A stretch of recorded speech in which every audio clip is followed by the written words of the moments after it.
우리는 지난 주일 오전 예배 시간에 우리가 방금 읽은 동일한 본문 말씀, 예수님의 산상수훈을 통하여서 하나님처럼 사랑하기라는 불편한 주제를 가지고 말씀을 나누었습니다.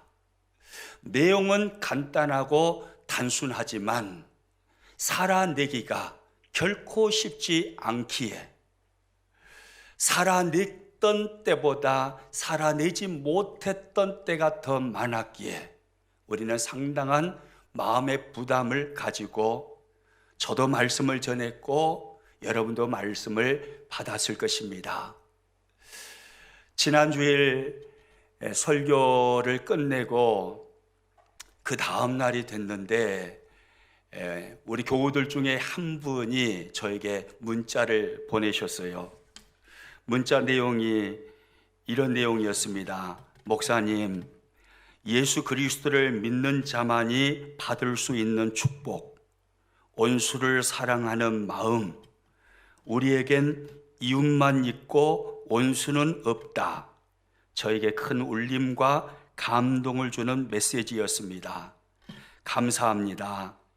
이 말씀이 삶 속에서 생명이 되고 실제가 되도록 열심히 훈련하고 기도하겠습니다. 참 이 문자를 보는데 그렇게 감사할 수가 없고 감동이 되더라고요. 그래서 저도 그렇게 답장을 보내드렸어요. 감사합니다. 저 역시 저에게 적용하여 말씀이 삶이 되도록 애쓰겠습니다. 라고요. 여러분, 하나님처럼 사랑하기란 결코 쉽지 않습니다.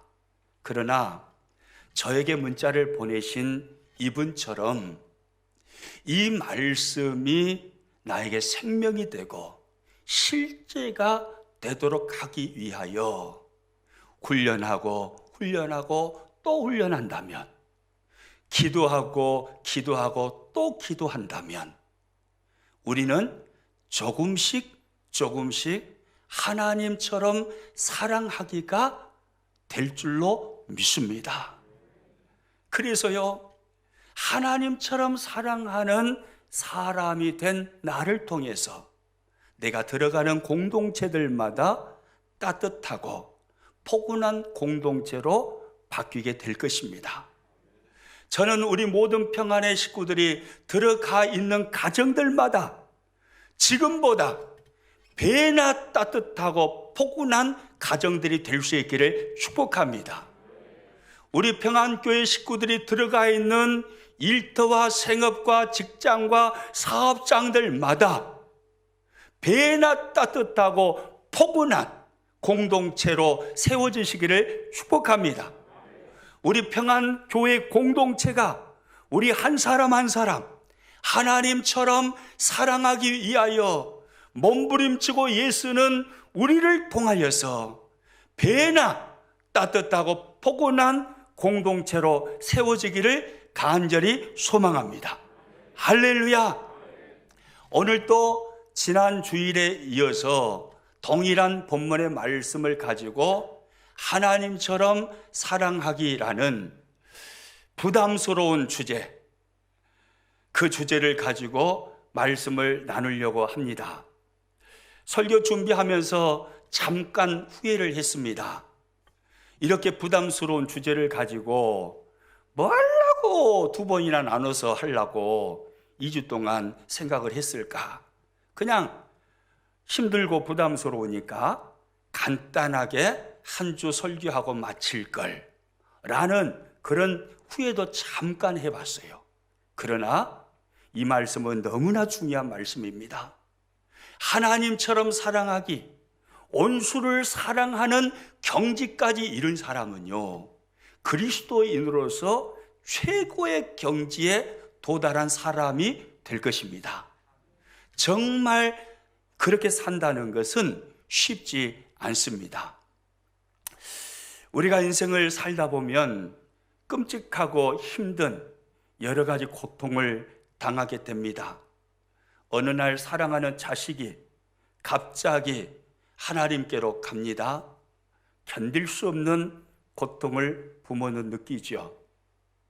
어느 날 갑자기 욥에게 불어닥친 그런 환란이 찾아와서 한순간에 재산이 사라져 버립니다.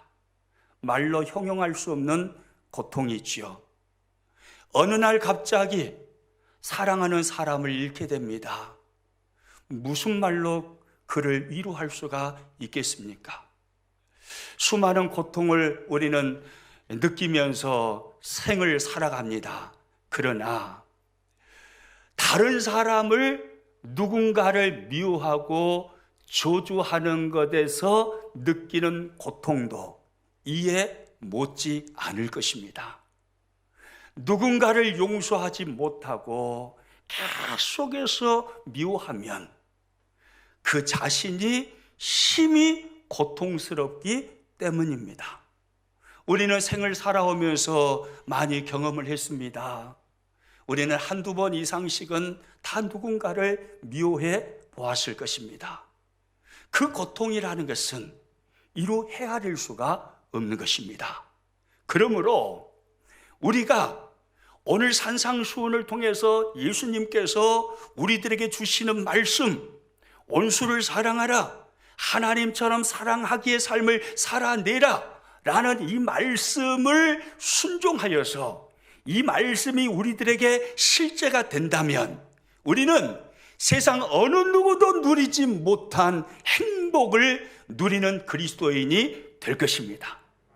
할렐루야. 예수님은요, 오늘 보면 산상수훈 말씀을 통해서요, 구원받은 자가 누리게 되는 두 가지의 큰 축복을 말씀해 주십니다. 저와 여러분은 구원받은 하나님의 백성이 맞습니까? 아멘이십니까?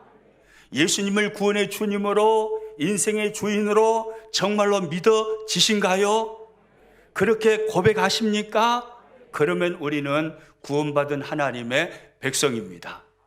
오늘 본문의 말씀은 그러므로 구원받은 자인 오늘 이곳에서 예배하는 저와 여러분과 영상을 통해서 예배하시는 여러분 모두 개개인을 향하여 예수님께서 하시는 말씀입니다.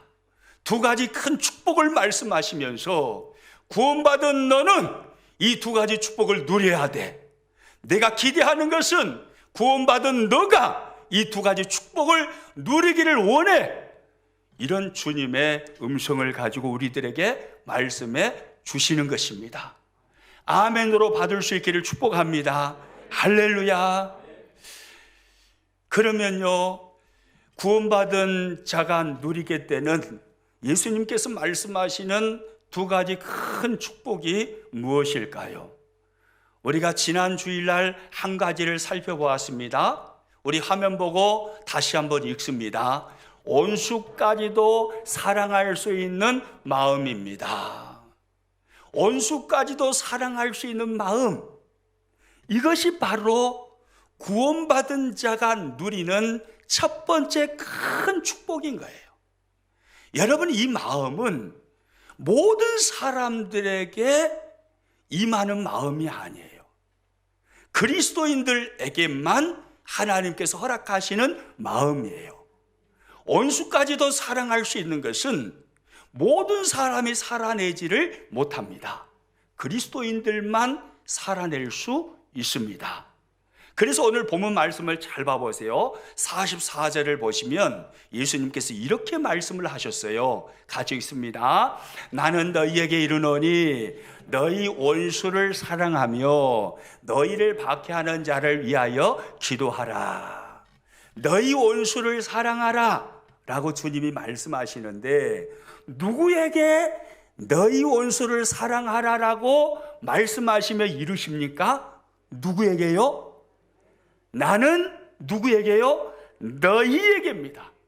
나는 너희에게 이르노니 너희 원수를 사랑하며, 이렇게 주님이 말씀하셨습니다.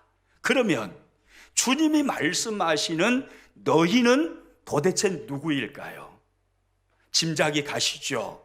바로 예수님의 설교를 지금 듣고 있는 예수님의 제자들입니다.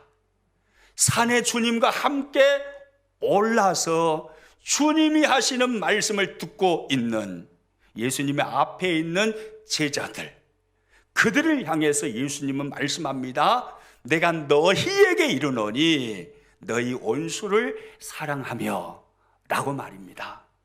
그러므로 이 말씀은요, 예수님을 모르는 사람에게 하시는 말씀이 아니라 예수님을 믿는 사람에게 하시는 말씀인 것입니다.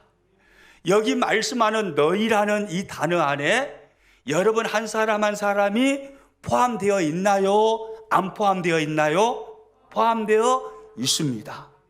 우리도 예수님을 믿기에, 예수님을 닮기 위하여 예수님을 따르는 주님의 제자들이잖아요.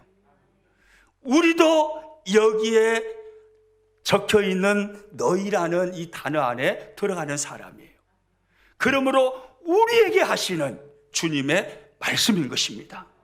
여러분, 이 말씀을 곰곰이 생각해 보면요, 이 말씀은 그리스도인들에게는 이웃만 있지 원수는 없다라는 말씀입니다. 이 말씀 잘 생각해 보세요. 너희 원수를 사랑하라 라고 말씀합니다. 비록 원수로 느껴질지라도 그리스도인은 그를 사랑해야 된다 이 말이에요.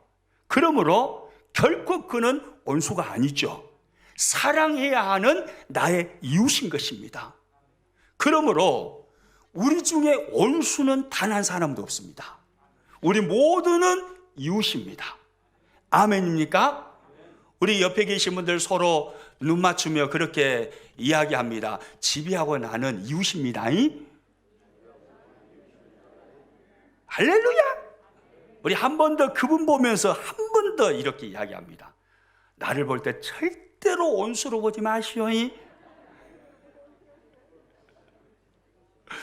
아멘이죠? 우리에게는요, 이웃만 있는 거예요. 원수는 없어요. 비록 지금은 몹시 미울지라도 그도 역시 내가 사랑해야만 하는 이웃이에요. 이웃만 있는 거예요.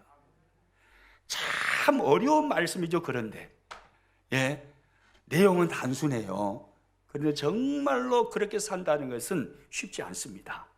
그러므로 원수를 사랑하라고 말씀하신 주님의 말씀을 살아내는 사람은 정말로 그리스도인으로서 최고의 경지에 이르는 사람이 될 것입니다. 예수님을 가장 닮은 사람, 그 사람이 바로 원수까지도 사랑하는 사람이에요.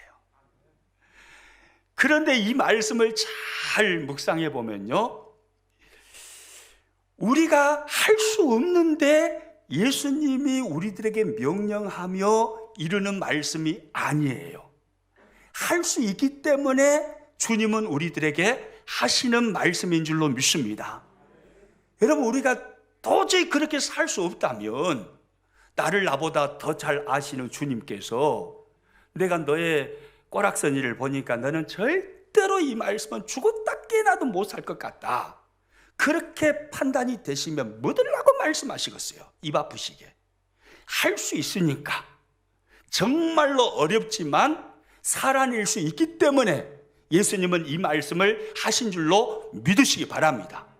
저와 여러분은 이 말씀을 살아낼 수 있습니다. 이 말씀을 살아내므로 원수까지도 사랑하는 마음으로 이 땅을 살아서 하나님을 가장 기쁘시게 드리는 우리 그리스도인들이 되시기를 축복합니다.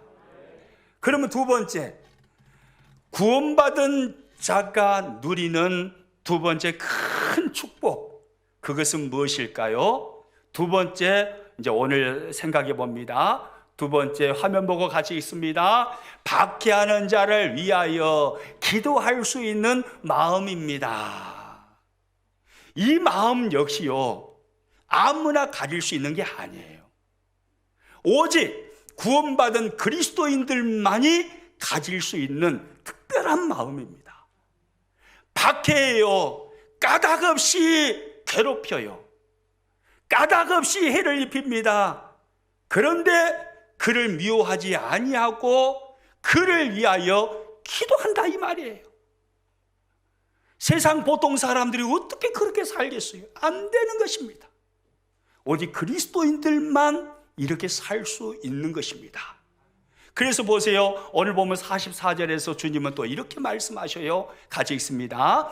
나는 너희에게 이르노니 너희 원수를 사랑하며 너희를 박해하는 자를 위하여 기도하라. 너희를 박해하는 자를 위하여 기도하라고 주님이 말씀하시는데 누구에게 하시는 말씀입니까? 이 말씀 역시 누구에게예요? 너희에게요, 너희. 그러면 여기에 적힌 너희라는 단어에 저와 여러분이 들어가요, 안 들어가요? 들어가는 거예요. 우리 역시 지금 예수님 눈앞에서 주님이 선포하시는 설교를 듣고 있는 제자들과 같이 우리 역시 예수님을 믿음으로 예수님을 따르는 제자이기 때문입니다. 그러니까 이 말씀은 우리들에게 하시는 말씀이에요. 너희는 이렇게 살 수 있다 이 말이에요. 세상 사람들은 이렇게 절대로 못 살아도 너희들은 특별한 은혜를 받은 사람들이야. 너희들은 특별한 사람들이야. 너희들만큼은 이렇게 살 수 있어.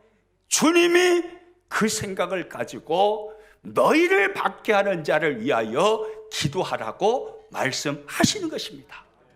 여기서 박해하는 자라는 말은요, 잔인하게 행하는 자를 의미합니다. 그러니까 이유 없이 나에게 잔인하게 행해요. 끔찍한 일들을 계획하고 끔찍한 일을 나에게 막 행하는 거예요. 잔인한 사람이에요. 도저히 인간의 본성으로는 용서할 수 없는 사람이에요. 무덤에 들어갈 때까지 미워할 수밖에 없는 사람이에요.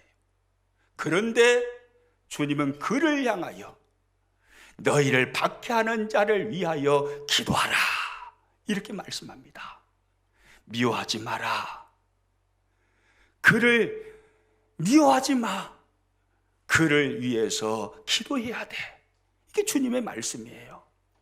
누가복음 6장에 가서 보면요, 오늘 본문과 같은 동일한 말씀을 누가가 기록을 하고 있는데, 누가는 직업이 의사잖아요. 의사인 누가가 성령의 감동을 받아서 기록한 성경책이 누가복음입니다. 의사다 보니까 얼마나 섬세하고 정교하겠습니까? 성격 자체가 그러겠죠. 그래서 이 동일한 말씀을 산 위에서 예수님께로부터 듣고 누가는 자신의 섬세한 단어를 통해서 이 말씀을 이렇게 기록을 해놨어요. 누가복음 6장 28절입니다. 너희를 저주하는 자를 위하여 축복하며 너희를 모욕하는 자를 위하여 기도하라. 너희를 뭐 하는 자를요? 저주하는 자를 위하여 뭐 하라고 합니까? 축복하라고 그럽니다. 너희를 또 뭐 하는 자를요? 모욕하는 자를 위하여 뭐 하라고 합니까? 기도하라고 그럽니다. 저주해요. 모욕을 막 퍼부어요. 막 저주하는 거예요. 오늘 집에 가다가 죽어버려라. 오늘 집에 가다가 강 건너다가 다리에서 떨어져 버려가지고 죽어버려라. 교통사고 나가지고 죽어버려라. 그렇게 저주를 퍼부어요. 얼마나 화가 나요. 막 모욕을 하는 거예요. 인격 모독을 하면서 막 모욕적인 말을 해요. 어떻게 그를 용서합니까? 용서할 수가 없죠. 그런데 예수님은 말씀하시는 거예요. 너를 저주하는 사람이 있니? 너를 모욕하는 사람이 있니? 그러면 그를 미워하지 마. 그를 축복해. 그를 위해서 기도해. 너는 그리스도인이니까. 다른 모든 사람들이 다 그렇게 살지 못해도 너는 살 수 있어 라고 주님이 말씀하시는 것입니다. 여러분, 일반 보통 사람은요 절대로 그렇게 못 삽니다. 죽었다 깨나도 그렇게 못 살아요. 저주하는 자, 모욕하는 자를 위해서 어떻게 축복하고 어떻게 그를 위하여 기도합니까? 그렇게 못 삽니다. 인간의 본성으로는 그게 안 돼요. 아무리 의지적으로 그렇게 해보려고 해도 타락한 인간의 본성 자체로는 절대로 그렇게 살 수 없습니다. 여러분, 뭐 뉴스를 봐보세요. 정치 돌아가는 걸 봐보세요. 상대방인 나에게 한 가지 흠집을 내면 가만히 있던가요? 아니에요. 반드시 원수를 갚으려고 합니다. 하나 흠집 내서 내가 5으로 갚아줄게, 10로 갚아줄게. 이게 보통 사람들의 모습입니다. 인간의 본성으로는 안 되는 거예요.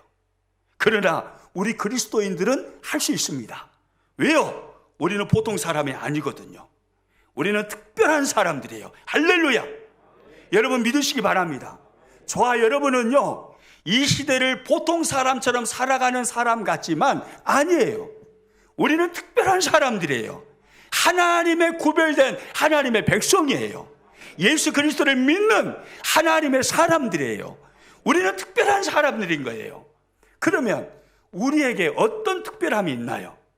성경을 보니까요, 우리에게는 성령님이 거하시는 특별함이 있습니다. 하나님께서 창세전에 우리를 선택하시고 때가 되매 그의 마음을 열으시고 성령으로 예수 그리스도가 구주가 되심과 인생의 주인이 되심을 믿어지게 하시고 입술을 열어 고백하게 하시고, 그래서 예수님을 믿고 예수님을 만난 그에게 성령을 부으시고 성령이 거하시는 사람, 성령이 머무는 사람, 성령이 함께하는 사람, 그 사람이 바로 예수님을 믿는 그리스도인인 것입니다. 아멘입니까? 우리는 특별한 사람들이에요. 성령님이 거하시는, 성령님이 함께하시는 특별한 사람들인 거예요. 여러분, 원수를 사랑한다, 핍박하는 자, 박해하는 자를 위하여 기도한다, 이건요 사람의 의지와 사람의 사랑으로는 안 돼요. 이건 인간의 본성으로 불가능한 이야기입니다. 이 사랑을 살아내려면 하나님의 아가페 사랑이 임해야 됩니다. 성령을 통해서 하나님의 사랑을 깨달은 자, 십자가의 독생자를 내어주시면서까지 죄인을 사랑하시고 죄인을 용서하신 하나님의 그 큰 사랑을 깨달은 자, 성령 안에서 그 사랑이 가슴에서 불타오르는 자, 이 사람만이 원수를 용서할 수 있고 원수를 위하여 기도할 수 있는 것입니다. 아멘입니까? 성령께서 그렇게 하시는 거예요. 우리 안에 그 하시는 성령님은요, 그리스도인인 우리로 하여금 성령의 열매 맺는 삶을 살아가도록 역사해 주십니다.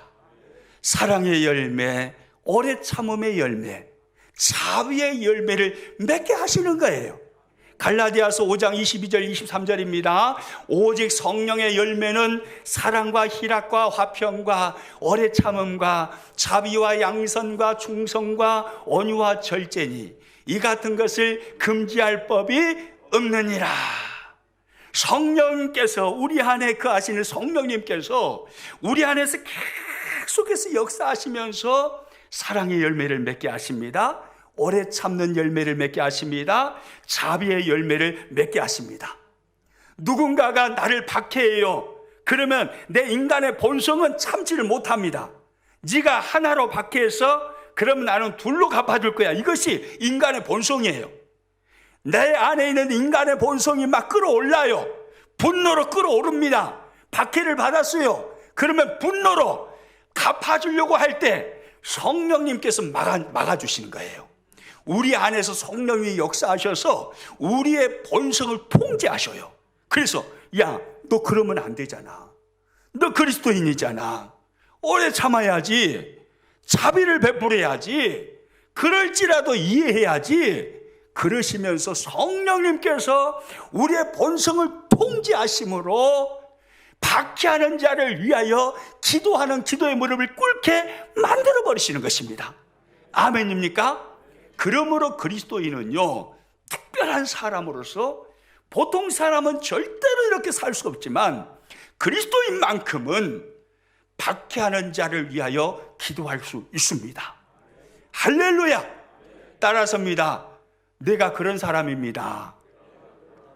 아멘입니까? 우리가 바로 그런 사람이에요.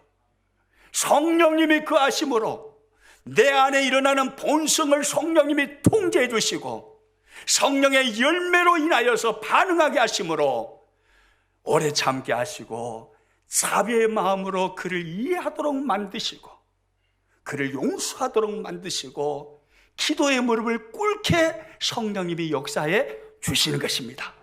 할렐루야! 그러므로 우리는 할 수 있는 거예요. 그러므로 우리는 박해하는 자를 위하여 기도할 수 있습니다.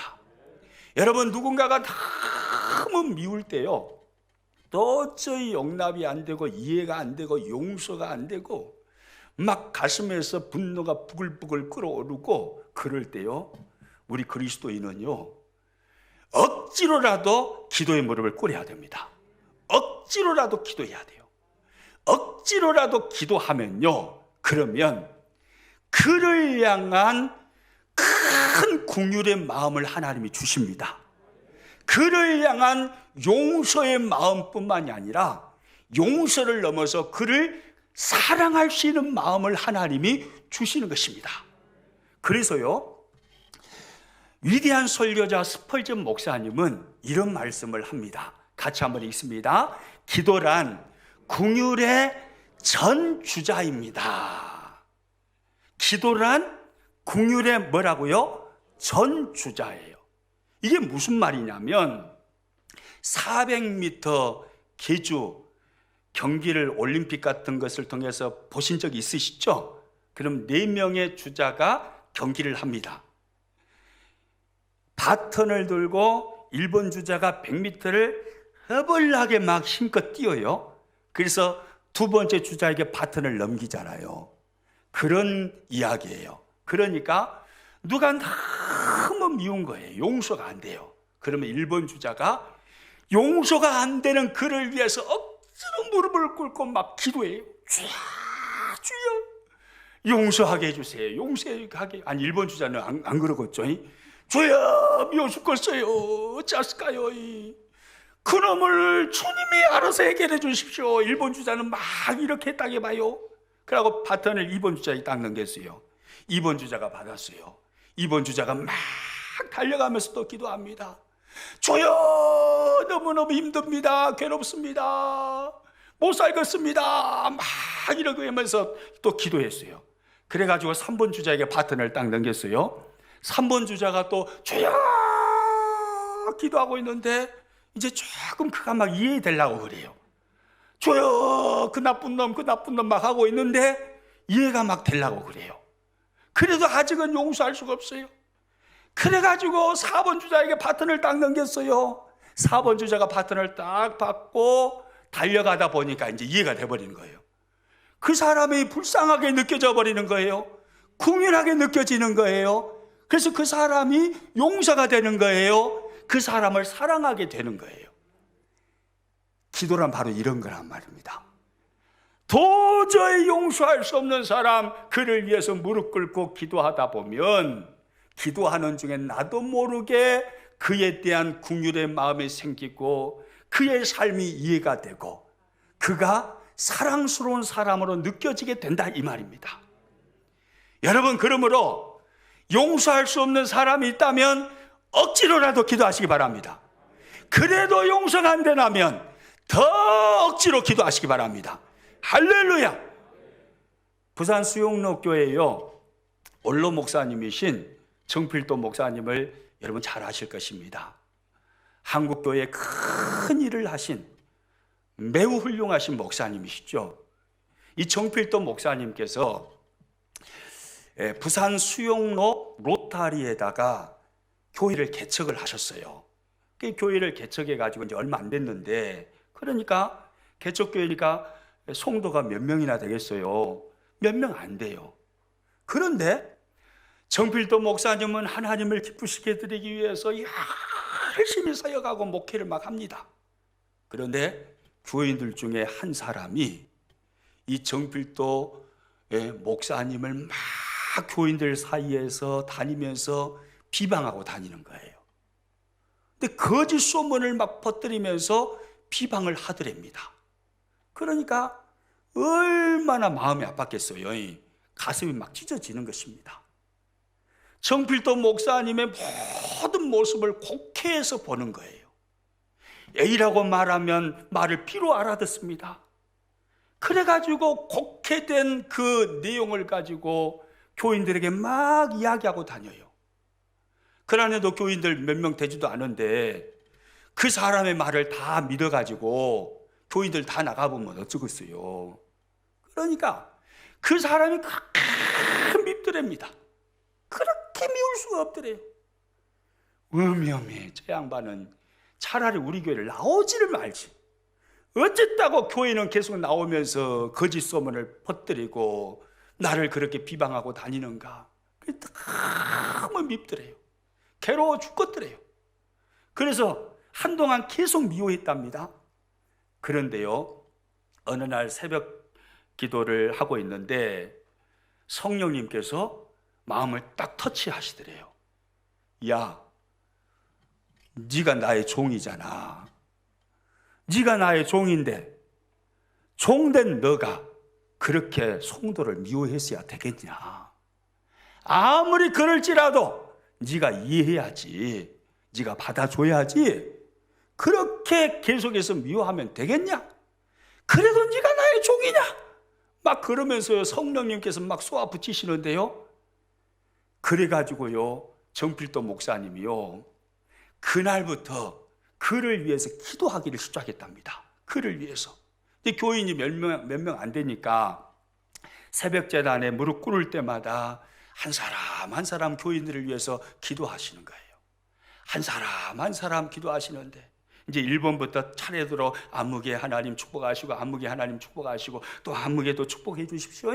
그래 놓고 순서대로 쫙 기도하라 보는데 그렇게 자기를 비방하고 거짓 소문을 뻗들인 그 사람 다음 순서예요.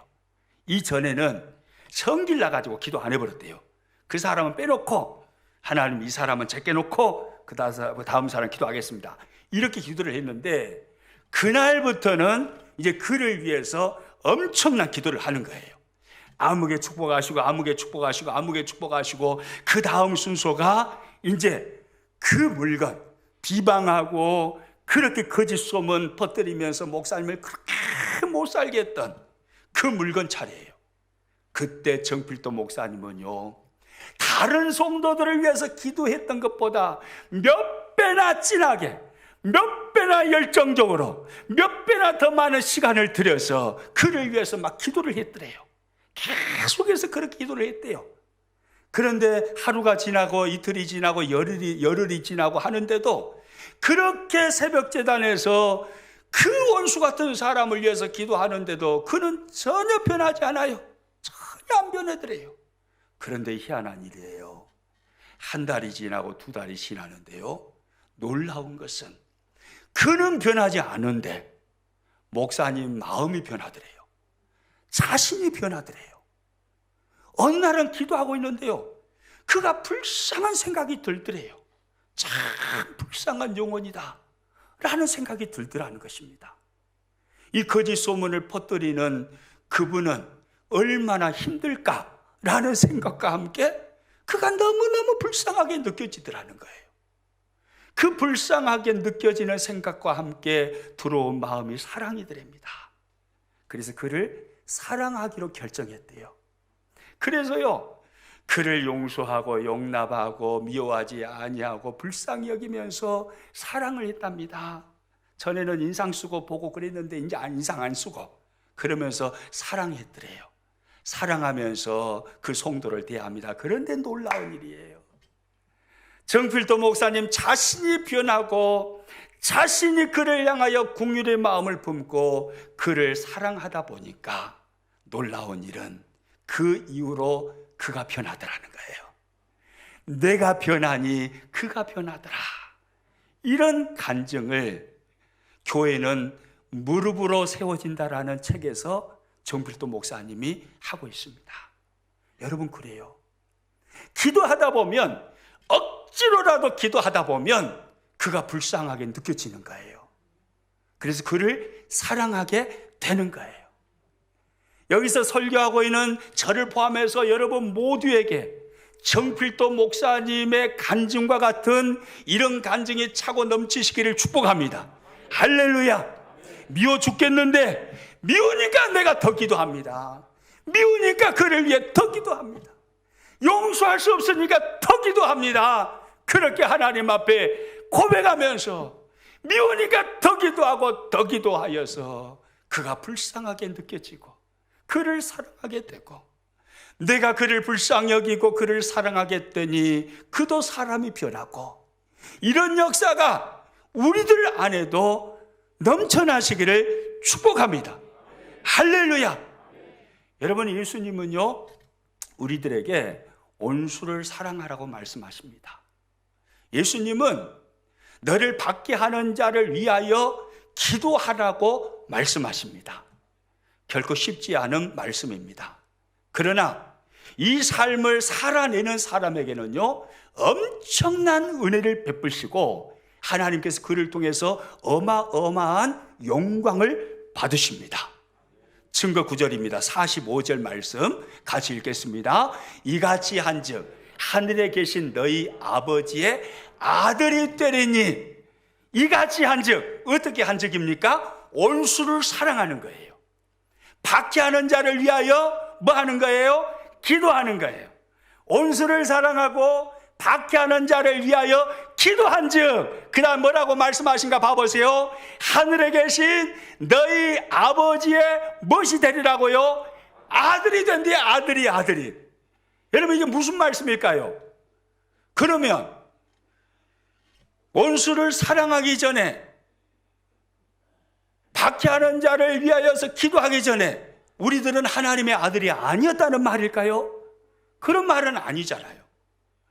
온수를 사랑할 수 있고 받게 하는 자를 위해서 기도할 수 있다는 것은 우리가 하나님의 아들이기 때문에 가능한 이야기입니다. 그러면 이 말씀은 도대체 무슨 의미일까요? 온수를 사랑하고 받게 하는 자를 위해서 기도할 때 이같이 한즉 하늘에 계신 너희 아버지의 아들이 되리라. 주님이 이렇게 말씀하시는데, 여기서 말씀하시는 아들이 되리라에 되리라라는 이 단어를요 언어로 살펴보니까 기노마이라는 단어예요. 이게 뭔 의미냐면 입증되다 이 말입니다. 입증되다. 그러면 이제 이 45절 말씀이 이해가 되죠? 뭔 말인지 이해가 되시죠? 입증되는 것입니다. 그러니까 도저히 용서할 수 없는 온수를 사랑해버려요. 도저히 그를 위해서 기도할 수 없는 사람이에요. 악한 사람이에요. 저주를 퍼부어요. 모욕을 해요. 그런데 그를 위해서 기도해버려요. 그 모습을 보면서요 사람들이 깜짝 놀라는 것입니다. 도대체 저 사람은 어떤 사람이기에, 나는 죽었다 깨나도 저 사람의 입장에 섰을 때 저렇게 못할 것 같은데 저 사람은 도대체 어떤 사람이길래 저렇게 살 수 있는 건가? 알아보니까 그리스도인인 거예요.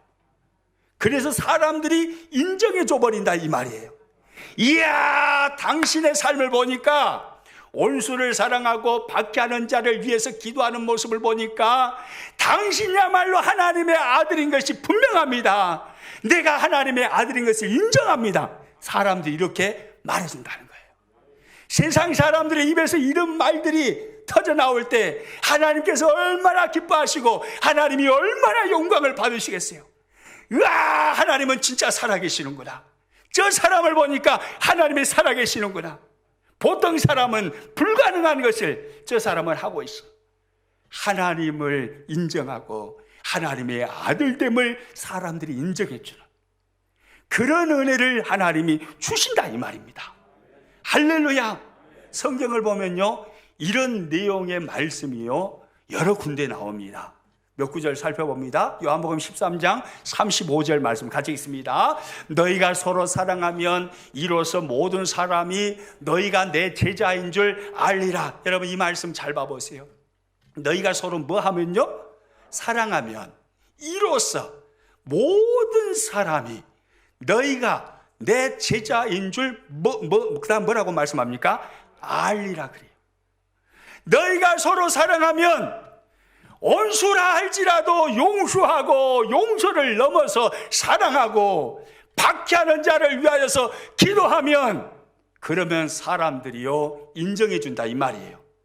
너희야말로 주님의 제자들이구나.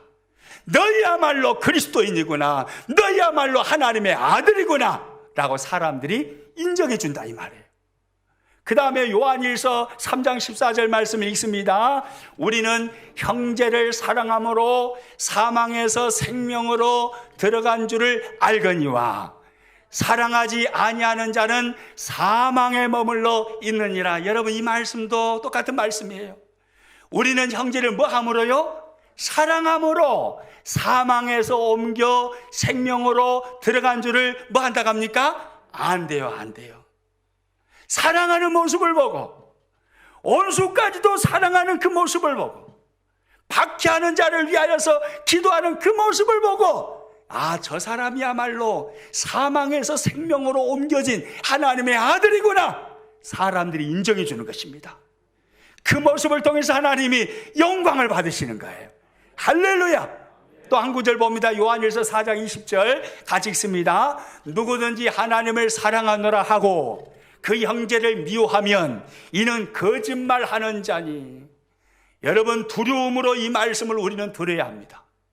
누구든지 하나님을 사랑하노라 하고 그 형제를 미워하면 이는 뭐 하는 사람이라고요? 거짓말하는 사람이라고요.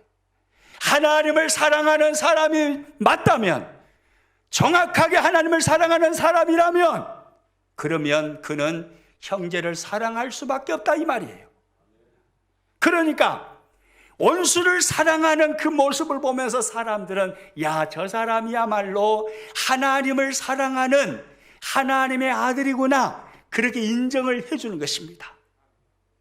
말로는 아무리 나는 그리스도인입니다, 나는 교회를 다니고 있습니다, 평안교회 난 몇 년 다녔습니다, 아무리 떠들어대도 형제를 미워하고 해를 입히는 사람을 용서하지 못하고 그를 위해서 기도하지 못하면 이 사람은 사실은 하나님을 사랑하는 사람이 아니다 이 말이잖아요. 이 사람은 하나님의 아들이 아니다 이 말이에요. 거짓말하고 있다 이 말이에요. 하나님의 아들인 것은 하나님을 사랑하는 사람인 것을 확인시켜주는 기준이 바로 형제 사랑이다 이 말입니다. 저와 여러분, 우리는 예수님을 믿는 하나님의 아들이 맞으시죠? 아멘입니까? 그리스도인이 맞으시죠? 그런다면 우리는 이렇게 살아야 됩니다. 살아낼 수 있습니다. 이것이 내가 그리스도인인지 하나님의 아들인지 증명해 줄 수 있는 기준인 거예요. 살아내야 돼요. 아무리 미워도, 때려 죽이고 싶어도 우리는 용서해 줘야 되고 사랑해야 되고 그를 위해서 기도해야 됩니다. 할렐루야. 우리 옆에 계신 분들 한 번 더 보면서 이렇게 인사합니다. 지빈은 확실히 내 이웃입니다. 아멘이죠? 우리는 사랑해 줘야 돼요. 사랑해야 합니다. 우리는 신앙생활 하면서요, 우리 자신들에 대한 어떤 기대를 가지고 있습니다. 이렇게 하나님의 말씀을 따르고 순종하는 면에 있어서 우리 자신들에 대한 기대를 그렇게 품죠. 사랑이라고 한다면, 아이고, 나는 손양원 목사님의 10분의 1이라도 좀 따라갔으면 좋겠다. 나는 왜 이렇게 사랑을 못할까? 나는 스데반 집사님의 10분의 1이라도 좀 따라갔으면 좋겠다. 그만큼만이라도 스데반 집사님을 닮고 손양원 목사님을 닮아서 그분들처럼 이웃을 사랑하고 원수까지도 용서할 수 있다면 얼마나 좋을까? 우리 그런 생각 많이 하잖아요.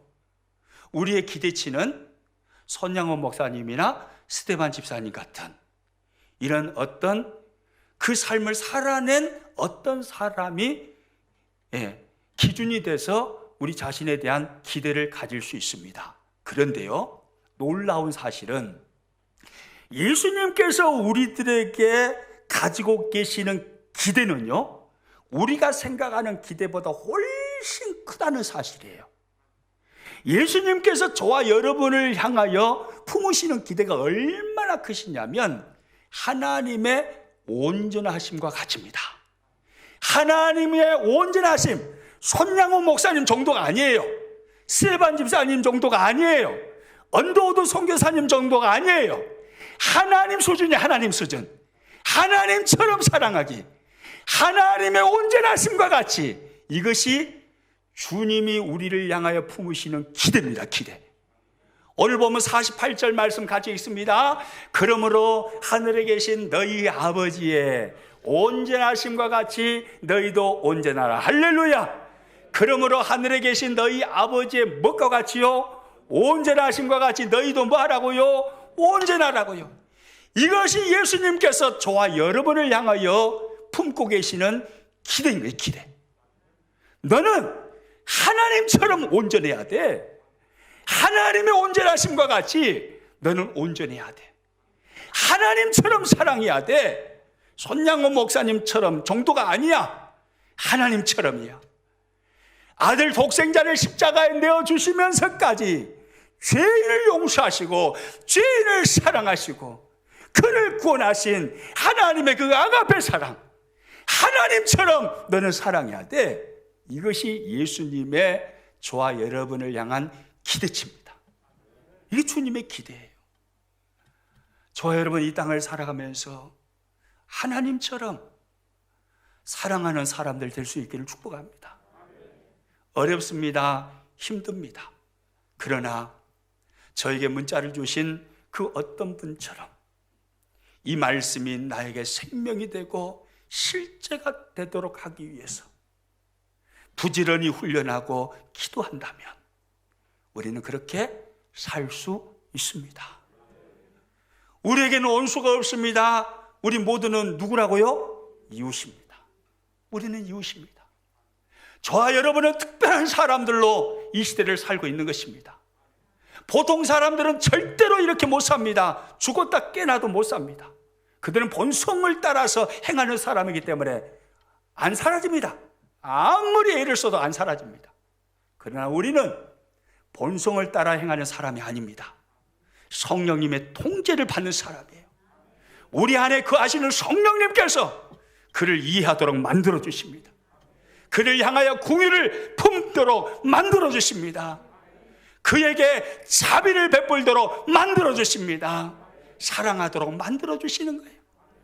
우리 안에 거하시는 성령님 때문에 우리는 이렇게 살 수 있어요.